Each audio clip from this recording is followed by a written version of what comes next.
Games at Riot are constantly evolving. New stories, characters, gameplay. It's a lesson in iteration and adaptation. Eat your heart out, Charles Darwin. Got a bright green? Wow, there's RGB if you really want to get crazy. Oh yeah, let's.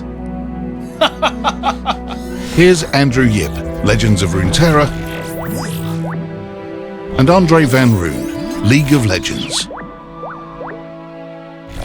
Some of the ways in which Legends of Runeterra have been successful were actually really surprising. We've really taken an approach of experimenting with a lot of different things and seeing what resonates with our players. One of the sort of primary modes that we released in Legends of Runeterra is something that we call labs, which is quite literally us doing experiments that we think are going to offer value and fun and engagement for players. And then we release Lab of Legends. Professor, think you can help me iron out these last few wrinkles? Of course, my boy. What seems to be the problem? A lot of players really love Legends of Runeterra because it serves to extend and broaden the League of Legends IP. Certainly working on LoL for a long time. We've had a lot of players wanting a broader cast of characters to engage with, and we just don't have the canvas for a lot of that. Yeah, we have infinite canvas. Yeah, to flesh all that stuff out. Right. The hope is, I think, that we create this feeling of there's always something waiting to be discovered, and it's always changing. The preseason in League, it's our biggest time of the year in terms of gameplay changes. It's when the competitive scene, both pro and regular players, ended. And so we're going to roll out a bunch of updates to the game rules, new items. In the past, we also tried mixing some of that stuff in through the middle of the year. Right. Yeah, there used to be a mid-season thing. Yeah, right? exactly. Yeah. And got pretty clear feedback from players that was actually too disruptive to the experience. Oh, interesting. And some of it's also that as our players have got a hell of a lot better at the game over time, what optimized play looks like has changed a lot. There are a few different angles, though, we're sort of trying to hit somewhat differently to what we did this year. The first is probably just the sort of overall complexity of the kits.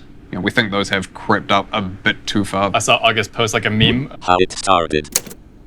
How it's going. Of course, there's just general game needs. The sort of ideas can come from oh, this is a cool mechanic.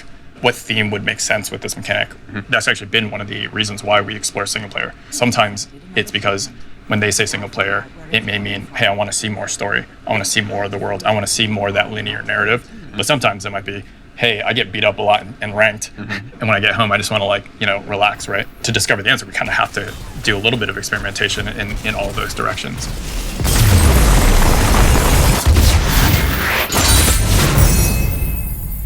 There's an awful lot of feedback at the Sentinels event, the Ruination.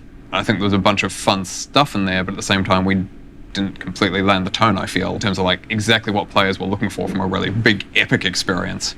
I think it does help that that all that feedback is coming from a place of passion. A player who just doesn't care, they've left the game.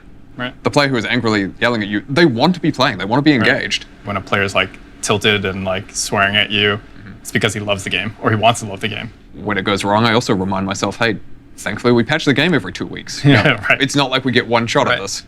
That's so funny that that's your reaction, because my reaction is usually well, at least I'm not a surgeon. That's pretty similar.